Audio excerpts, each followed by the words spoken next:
All right, guys, welcome for another weekly news and views and everything about UK property. Actually, it's been a bit of a slow week this week. There hasn't been a lot coming out, and so actually I had to almost dig a bit deeper than I normally have to. Normally the news jumps out at you.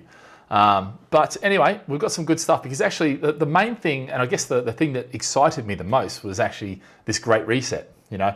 And effectively what's happened is they've taken what I think is a really great concept and they've turned it into a conspiracy theory, you know, which just is incredible. But anyway, we'll get into that today. We're going to look at the an offshoot of that, which is the UN or United Nations Sustainable Development Goals, yeah, and actually what they're about. And I think, you know, if we could achieve them, it's great. But, and we'll get to the but when we go to that segment. Yeah, house prices have started to fall, started to come off. Not drastically. We've been expecting this, and it will probably continue through the winter. But you know, right now it's actually not a lot. It's just the activity is slowed down, you know, October and November, and that's what we're expecting. Could capital gains double? So we had Rishi Commission report in July. They've come back and said they think that they could bring it in alignment with the income tax. You know, is that good, bad, and really how does it affect you?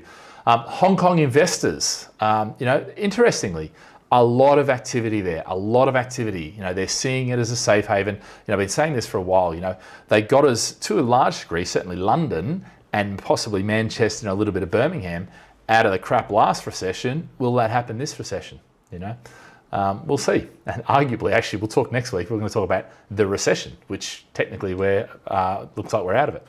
And unemployment isn't an issue yet. Okay, so we'll have a look at that and why I think actually it's being overbaked right now about the you know, unemployment.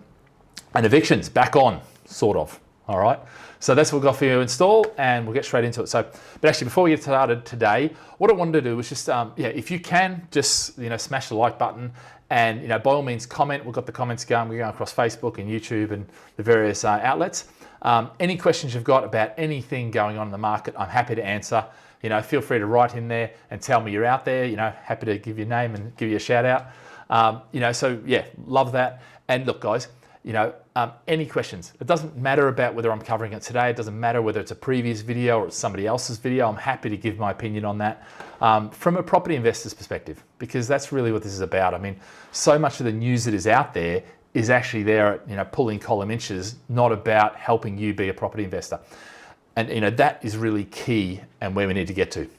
So, the Great Reset. Yeah, this is actually, I stumbled across this in Australia. So, the Great Reset's a crazy kooky stuff which aims for no private property by 2030. In other words, worldwide, we're going to have one government, and this is a conspiracy theory, by the way, one government, and there's not going to be any private ownership because private individuals can't possibly you know, manage property better than governments can, which is just, you know, when I heard that, I had to laugh because that is absolute rubbish for a start. But, you know, the thing is, it's getting lots of YouTube views. It's getting lots and lots of things. I mean, one of the things, the reason I'm putting the Great Reset in here today is because I want to see when I put it on, whether you get all these conspiracy theories, theorists coming onto my channel and saying you're an idiot, you don't know what you're talking about. It is a big, you know, it is going to happen, and they are doing this, and the UN and the Davos, you know, crew, they're all behind it. I just don't see it, you know. And interestingly, when we fact check it, you know, yeah, we rate this as fault because it's not supported by our research. The claim suggests the UN's Agenda 21, so that's the Agenda 21, which is, and the 2030 Agenda for Sustainable Development. So we'll look at that one today. We'll establish one world government. Yeah, it's not going to. You know, it also talks about, you know, no private ownership and these sort of things. And I think the key here is forget this. You know, this is rubbish. Actually, it's quite exciting to see the UN, and I've actually started reading the report. I haven't got all the way through it, but it is pretty exciting to see what they're doing. And I do love that, actually. You know, there's a lot of good stuff happening. If you haven't read a book called, oh, you know what? I've forgotten the bloody book. I'll put it in the description when I think, Factfulness. It's a fantastic book because what it shows you is what the media is saying about stuff and what the reality of the statistics are. And I think when we have a look at these sustainable development goals in a sec, you're going to see that there's some pretty lofty goals. And, you know, are we doing them? Well, we'll have a look at that too. So This is the 17 goals to transform our world. And this is all, this great reset is the theory behind that. Actually, let me just come back on. The great reset, the theory behind that is that in Davos, they're going to be talking, it's a theme for Davos this year. And actually not in Davos, but it doesn't matter. It's the same thing, the World Economic Forum. And effectively, it's about taking this opportunity, this once in a lifetime opportunity to reset everything. Yeah, put it all on the table and reset it all. And I love that concept because as a business and as individuals and as that, we go through periods where we get a bit of a knock in the head, knock across the head, knocks us down, and we're going to get back up and we rebuild ourselves stronger. Yeah, we don't have to attach ourselves to what was. We can actually go and look at what is. And I think that is the key here, and I think that's the exciting bit. So for me, it's maybe I sound too optimistic, and maybe I'm too excitable and that sort of stuff, and but actually things are bloody good, and there's lots of good going on in the world. And I think if you filter out the BS and crap, that actually you get to the really good stuff. And there is a lot of good stuff happening in the world. And I think the trick is if you focus on the negative, that's what you're going to get. If you focus on the good stuff, you're going to get more of the good stuff, and actually your life will start getting better. And I think that's great.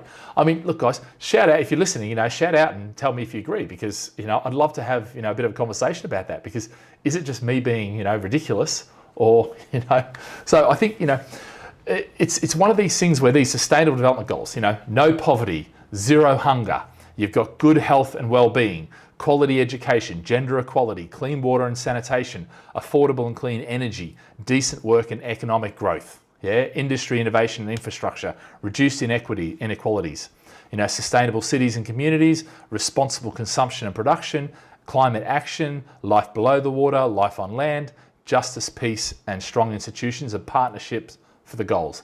And underneath each of those is a whole heap, a subset of tasks that need to be completed.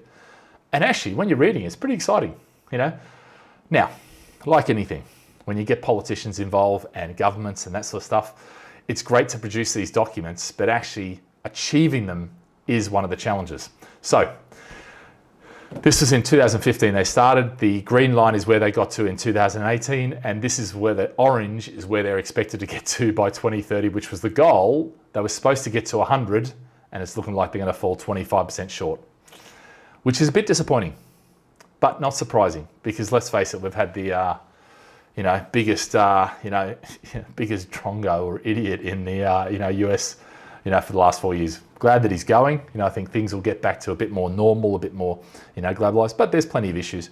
But I think a lot of them are being solved. So that's quite good. So I just got a question in. I read the inflation's up. Do you think it will continue to climb?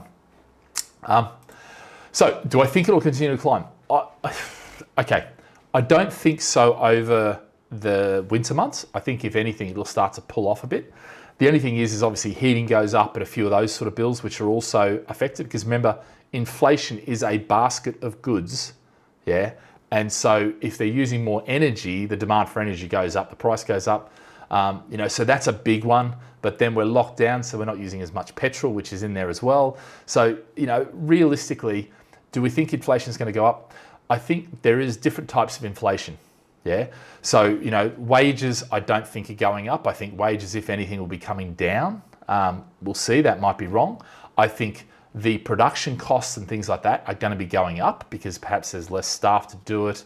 There's a whole range of things. So there's the reality is right now, I wouldn't be worried about what's happening with inflation because there's so many other factors, and I don't think it's certainly not going to run away yet. There is a potential that there is a runaway situation coming later on, but I still don't see that. Bottom line is we have increased the money supply by 40% in a short space of time, which is a massive, massive increase. And historically, you would have said, that's going to lead to massive inflation. But, if that is actually keeping the economy going, then actually that's good for the economy. And the other side of it is remember, even though we increased it 40%, interest rates are so low now that the repayment on that is very affordable for governments. And I think that's one of the key things that will really actually play out here. And we'll see that. The other side of it is technology is taking us over. I mean, it really is starting to advance and advance. And that technology by its nature is deflationary.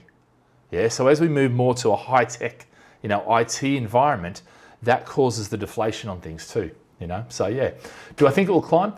I'm not worried about inflation, and the simple rule I use is I look at the fixed interest rates that I can get on a mortgage over 2 years, 5 years, and 10 years. And if it's going up like this, then I know where interest rates are going up. If it's kind of creeping up slowly, then I'm not too worried. That's kind of what I'd expect. And guess what it's doing? Creeping up very slowly. Yeah. So hopefully that answers that. So another question here. Is there value on offer from investing in the house building sector? Okay, so getting into the share market here, but actually the interesting thing is the house building sector coming out of austerity into Brexit has been very subdued. Yeah, so it didn't ramp up. It didn't have that far to fall. They weren't doing huge numbers, and because of that, they've actually been insulated quite well.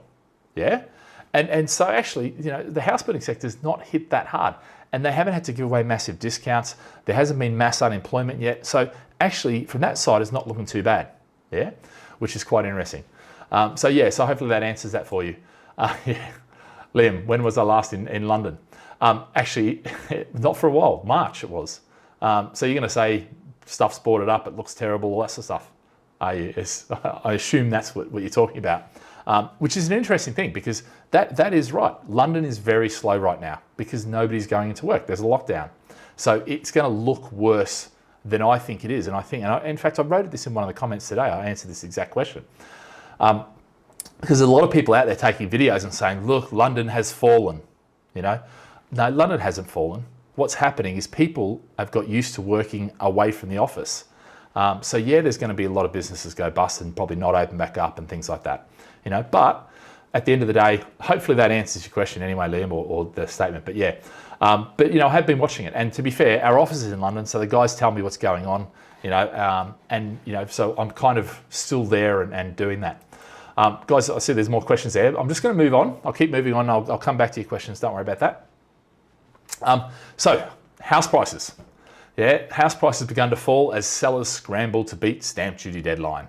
And really what's happening here with this is that, and we're talking about 0.5% fell in October, But look, the bottom line with this is that the supply line, is overworked, And I think that's the problem. If you put a massive demand in, the supply just can't pick up very quickly. Yeah, it's very quick to put the demand back, but the supply takes some time. Solicitors, all that sort of stuff.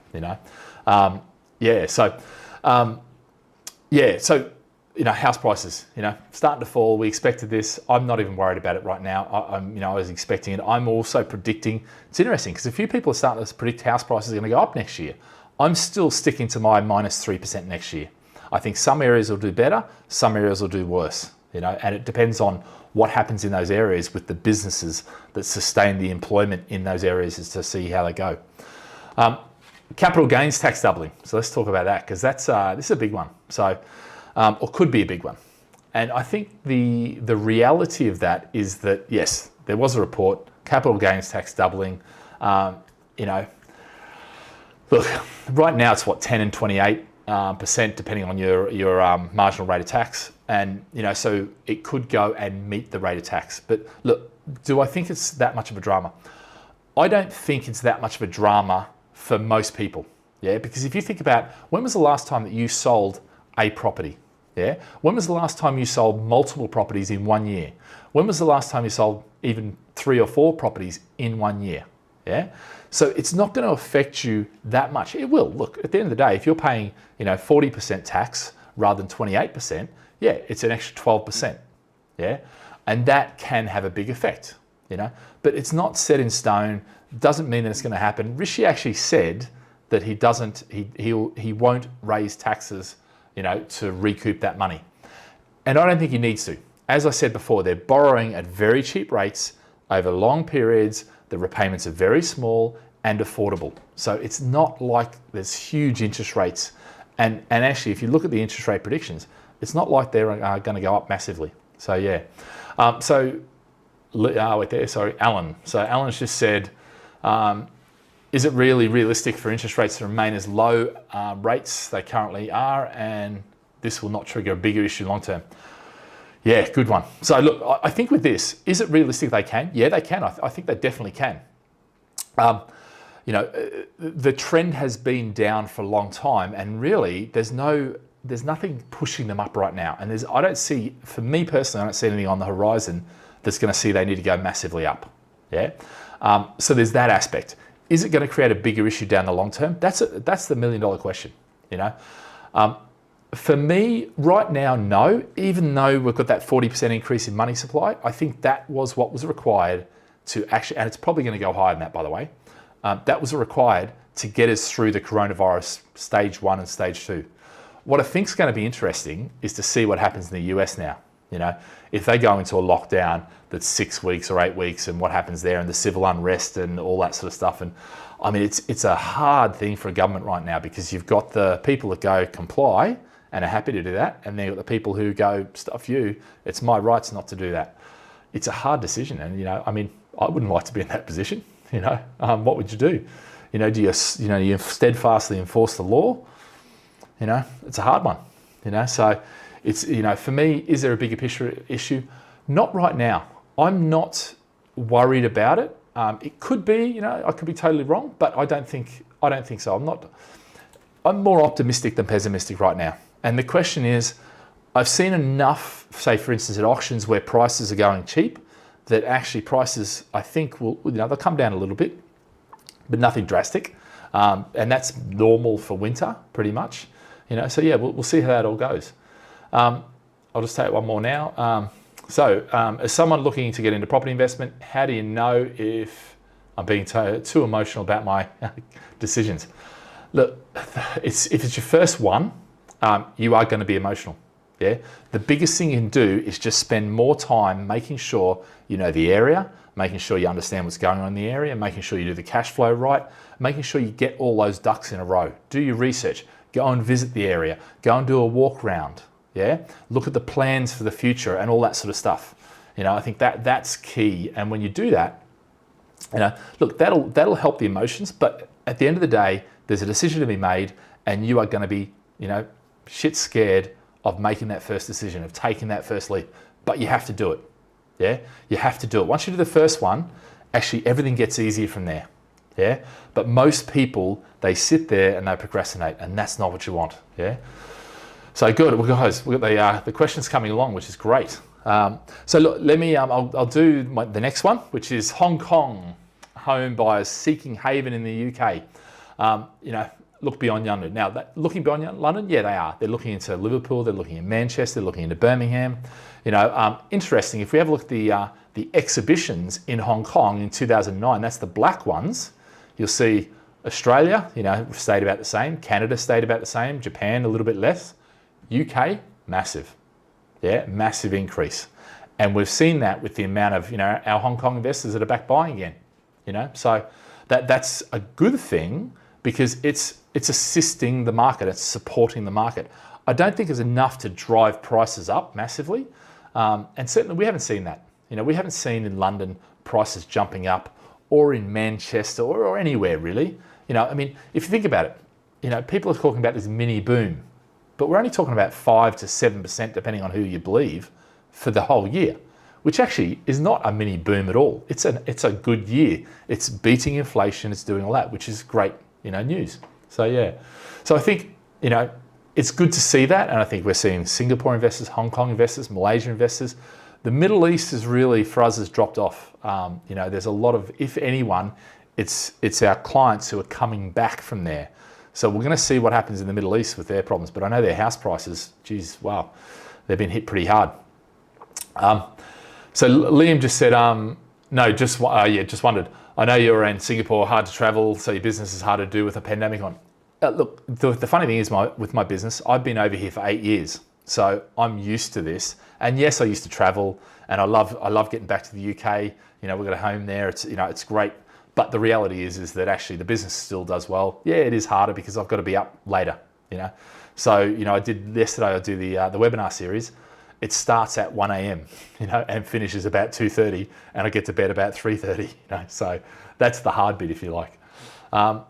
So, Danelle, do you feel single-let, buy-to-let strategy is less risky in the current market than divulging into multi-key strategies like HMOs and service apartments? So, it's actually an awesome question. A lot of people are getting out of service apartments and coming back into single buy-to-let. A lot of people are getting out of HMOs, but a lot are still going into it. Yeah, I think as long as you know the rules of the game, as long as you have been able to mitigate the risks as best as possible, then all three strategies will work. The service apartment, that's a bit of a hard one right now because really that relies on travel, and with lockdowns and things like that. I know some of the guys who had service apartments and they were doing, they got back on the horse and now they're being, the legs are being kicked out of them again. So that one's a hard one. HMOs, they are good yield, but the challenge is obviously you're in people that are renters and generally the lower end of renters, and they've been most affected by coronavirus, which unfortunately that's the nature to a degree of recessions, is they hit the poorest first before they hit the richest. And unfortunately, and it is unfortunately, the way we have things set up in the world right now is the rich are getting richer, because what happens, doesn't matter where you put the money in, if you put it at the top, it stays at the top, put it in the bottom, it goes up, and that I think is where the Great Reset could actually, and hopefully will help out and get that wealth distribution back into, some resemblance before we have massive revolution, So yeah, that's my thought on that. But look, do I feel it's more riskier, that it's less riskier? Look, standard buy-to-let is less risky, even though lots of people are saying, well, hold on a sec, but you've got all this compliance, but you have that in HMO, you have that in service apartments, not so much in service apartments. It's a little bit different, but certainly HMOs and things. If we're being honest, the number of arrears that we have with EasyTrack, over 1,200, almost 1,300 properties, is very little. Most of our tenants, we're being able to talk to them, have a proper conversation. If they're in difficulties, we tell them to go see the government, and the government's been supporting them, and actually we've got through this together. So there's very few people who are going to have to evict and we're waiting to evict. There are some, but it's not massive, so I think that's quite good. Yeah, so let's look at unemployment, because I think this is one of the key things too that I really like, and I think is important. If you have a look at this graph is over, literally 25 years, or it's more than 25 years actually. I put it on the max. So you can see where we are right now. We're at 4.8%. 4.8%. Now, if you have a look, we've not been that low, okay, all the way, in the 80s, the 90s, the 80s, and you've got to go back to the 70s before you see that, yeah? Which, so even at 4.8, that is still quite low. Now, will it increase? Yeah, it possibly could, and I think it will still increase. But look where it went to in the last recession. It got up to 8.3% or 8.4%, I think it was. So, we've still got double the amount of people who have to become unemployed before we're even at the last recession's level. And that is the power of that furlough system. And that is the power of the universal credit system. And that's the power of all this money that the government's spending. It really has made a bloody difference. And I think in 20 years' time, when we look back and we go, oh, but that was supposed to be the Great Depression. And we say, no, the Great Depression, we raised interest rates, we soaked up all the money, and there was nothing going around, so everything stopped and we went into a deflationary period. This time, if anything, what we've done is, rather than going to the deflation, we've added the money to it, which has kept everything afloat. And I think that's the good thing, so yeah. All right, so let's see, another question here. So Liam's got, lack of supply when the stamp duty ends, will uphold prices, or like you say, yeah, so I think, look, I think right now, there was a lot of pent up demand. There was a lot of opportunistic buying, people who wanted to get on a ladder, and a lot of that has, that will naturally come to an end now, as the stamp duty kicks back in. Do I think we're going to fall off the cliff once stamp duty ends? No, I don't.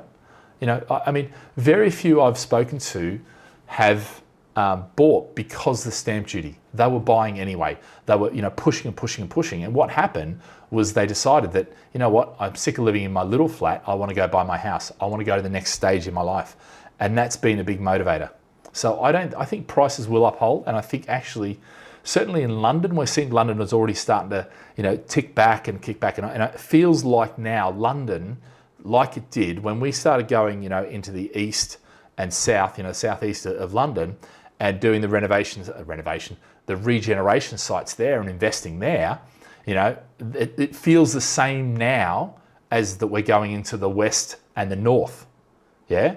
So a lot of the property we're getting now is more that focused than it is that side focused. We still have some stuff in that side, but it's feeling like whereas London since 2016 has been subdued, now things are starting to creep back, which I think is, a good thing for London. And I think that also is the same with a lot of the other places as well.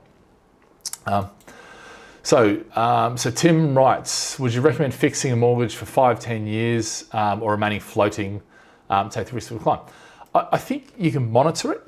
Sorry, I just clicked you off. I think you can monitor it. And I think for me, it depends on your situation. If your risk profile is such that, you're adverse to risk and you just want to lock it in and forget about it, and it might be your home and actually you don't want to even worry about it, then by all means do that. And then you don't have to worry. Yeah. In actual fact, if you look at the 2-year, the 5-year and the 10-year rates, there's very little difference. There's about a % difference, which isn't a lot over a 10-year period. So you've got that level of certainty. The question then is, do you want to take money out in the meantime? The question is then, are you building a portfolio and you want use of that money and it's going to cost you, a fee in order to, take it out or to pull off if you want to leave after 2 or 3 years, because that might be the thing. So it depends on your situation. Do I, look, I generally don't really fix rates unless I see the market turning and I can see that actually rates are starting to hockey stick up, in which case I'll lock them in now. But most of the time, the banks are smarter than we are, so they'll build in so they don't lose money, and that's, unfortunately, that's just part and parcel of that. So yeah, but okay, so evictions. So substantial rent arrears cases are now exempt, from the eviction ban. So this is bloody good news, because we've had one of these ones which has been going on for 2 years now. The landlords have, I don't know how much they've lost, but it's a ridiculous amount, and she refuses to leave. She won't pay the rent. We've had a high court order since, I think, February. We finally went to get her out and they put her in lockdown the week. We went to get her out again and then they changed the rules and we went to get her out again. And now we're getting her out. So hopefully they don't change the rules before we actually get her out of there.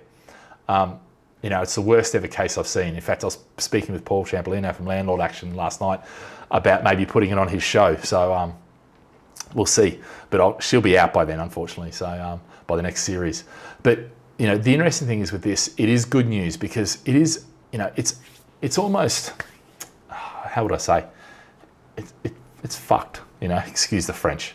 Absolutely fucked how they've treated landlords. It's almost like, too bad, the tenants are more important than you, And, it's, for me, that is just, some landlords and certainly, where tenants have taken, abused the system. And I think that really peeves me off, so, I think, we'll see. So Alan writes, I'd love to invest in property, but with the past year and its issues, savings are non-existent. What would be the minimum amount I would need to invest in buy-to-let? It seems, here we go, I forgot to put that. It seems that the only option for people with money, the only option for people with money these days. And are buy-to-let still viable investment considering the deposits required? Yeah, look, it's harder now, and I'm not going to deny that. When I built my portfolio in the UK, each property was treated as an individual property. They didn't look at the rest of your portfolio. As long as you had clean credit, they weren't worried about your income, nothing. So it has got a lot harder now, and at that stage, I remember the Northern Rock where you had 110% mortgages, so you could build them up very quickly. And I was fortunate enough to arrive in the UK just as that kicked off and take advantage of that and build, quite a large portfolio. If I had to redo that now, it would be a lot harder and it would take a lot longer. But I think the important thing here is start off where you can. Okay, so you've got to get the minimum amount for the first one, and whether that's savings or whether that's from loan from parents or whatever, inheritance, however, The trick is for this is to start and to keep building. I just did last night's webinar on how to get started in property. If you sign up to the autumn webinar series, you can actually get out of that, but it talks about how to build a portfolio. And the biggest problem that I see with a lot of clients is that they find, I can't afford it, so therefore I'm stopping. Yeah? No, you can't afford it now, but put a plan in place, work towards that. And in the meantime, read as much as you can, get highly educated. There's plenty of options out there on how to do that. But yeah, look, you do need money these days. It's very hard. Look, I love these people that jump on and say, oh, I built, 10 properties with no money down. Great, and if you can do that, fantastic. But for most people, that's not realistic. And for most of, probably 90% of the people that say they did that, it's BS. Unfortunately, it's not that easy to do, what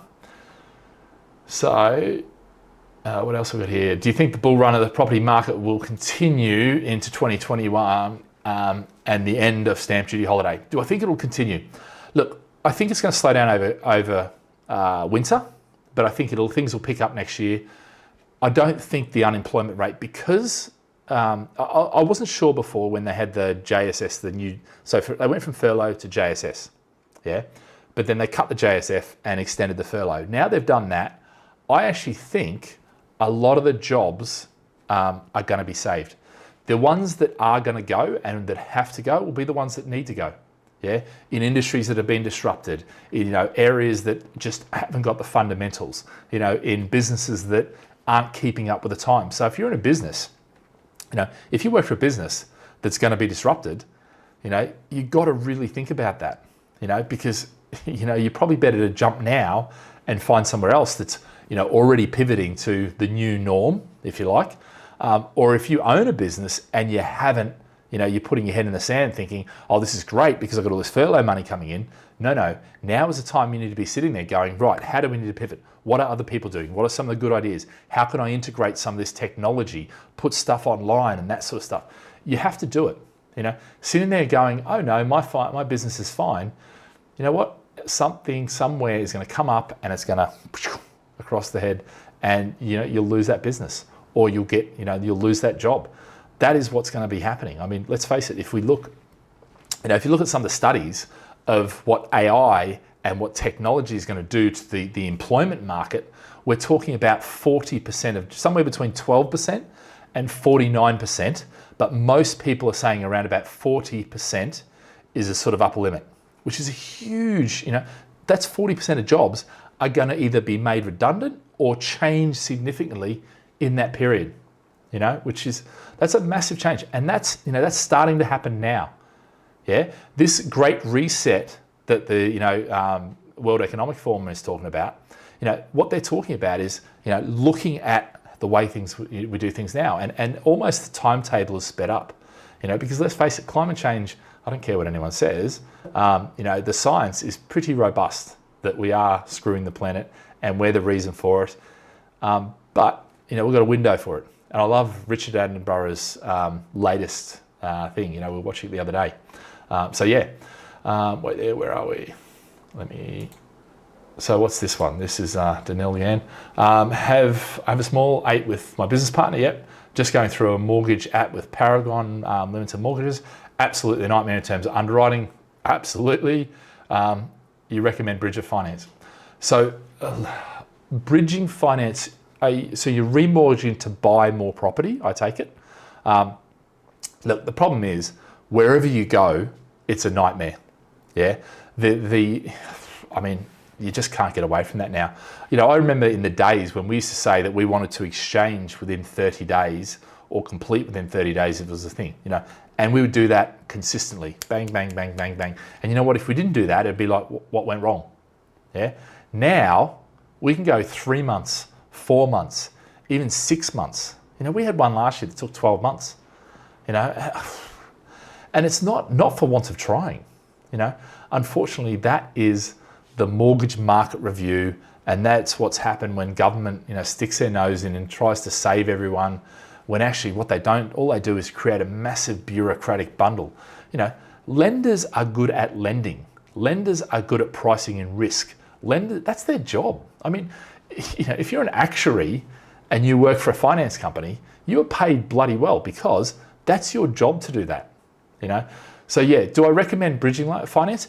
Yeah, if you need it and it's worthwhile, but make sure you know what you're getting into, and make sure what happens if, you think that the mortgage is just going to take a bit longer, but what happens if that gets taken away? If the criteria changes and now you're stuck with the bridging loan. I've got a mate of mine who's a developer, and and he's stuck on bridging loan, and I think it's 1.5 a month, and it's killing him, and that really, I don't know how much he's trying to do one of these CBIL loans. He probably will get there, and actually no, to be fair, he's almost there, so that's good. Do you think the government will bring up interest rates in the next year or two to kill inflation? I don't think so. I don't think we've got inflation increases, and certainly if you look at the long-term interest rates, there's no reason to. I mean, what they've done is they've stopped talking so much about negative interest rates now, because the other thing is if you look at the economy, they're bouncing back relatively quickly. So we had a big drop, 20.2 I think it was for the UK, but it's come back, which is quite good. China bounced back, Singapore, where I am, bounced back, Australia bounced back. So a lot of these economies after COVID are bouncing back. And sure, look, there's going to be people who are unemployed. There's going to be businesses that don't think, and as I mentioned before, London, you walk around, there's places boarded up everywhere. But, you expect that. That's what happens in these circumstances. There is a bit of a reset going on. So yeah, I'm not too worried about it, inflation right now. There's nothing when I look at all the stuff that I go, ooh, that's going to be a problem. My big concern, when I heard that 40% thing, I was like, whoa, hold on a sec. But when I actually sat down and had a look at the actual figures, I wasn't so worried. So, guys, I think did I get everyone? I love it. Where is Birmingham? Yeah, all right. Actually, Birmingham, amazing. Birmingham is the UK's second largest city. And it is, and one thing I love about, London, we can talk about London till the cows come home, and I love London, that's my second home, if you like. Probably my third home. Aussie's probably my first, and then Singapore, yeah, but anyway. Birmingham and Manchester, when you go to those cities now, because I've been around those cities now since 2002, selling property and that, they are now fully blown world cities. They are now fully blown tech hubs, so it's an amazing transformation that we've seen.